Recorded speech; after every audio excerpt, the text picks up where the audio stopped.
So for someone who has never seen a nanolayer, how do you make it? One analogy I like to use is making a club sandwich. And depending on how fancy of a restaurant you go to, you might get a sandwich that goes bread, cheese, bread, and they're gonna cut it in half and put a nice little toothpick and an olive through it. And you're gonna see the layers, right, when they open the two halves of the sandwich.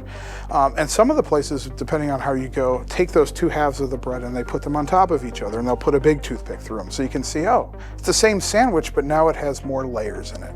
Our films are like that, and how we go from 3 layers or 10 layers to 100 layers is really just like making a club sandwich and cutting it in half and stacking it back on top of each other. It's a repeated process, but it's that simple. There's a lot of science that goes into how to keep the layers the way they are and what layers you want to put in so you have a good tasting sandwich. So at a fundamental level, when you talk about this word nanoplex, when you talk about metamaterials, it sounds very advanced. We can take different plastics that have different properties, put them together, and create new recipes. One of those recipes can be transparent and used in optics.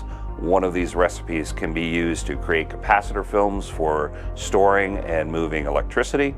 Another can be used for reflective materials that do solar insulation, as we've seen in some of our aerospace applications. This technology that was invented by Peak Nano really is novel in how you apply nanolayer films. No one in the world does anything like this.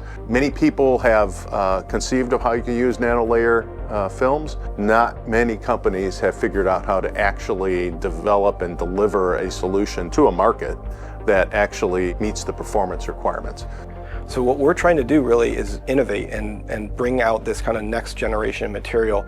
One recipe could have very high resistance to voltage. Another recipe could have very high resistance to temperature. Another recipe could be very, very strong mechanically. One of the challenges we have is the layering technology can apply to so many different markets that it's picking the right one to make the biggest impact. That's the fun part of my job, is finding out where those fields exist. Where can we make the biggest impact to society? At the end of the day, it gives us the ability to create unique recipes. You must have the right components in order to create the right solutions.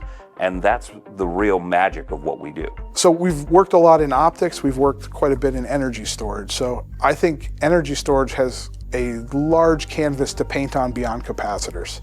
We're just cracking the first pieces of the ice in terms of energy. So look forward for a lot more activities in energy coming up.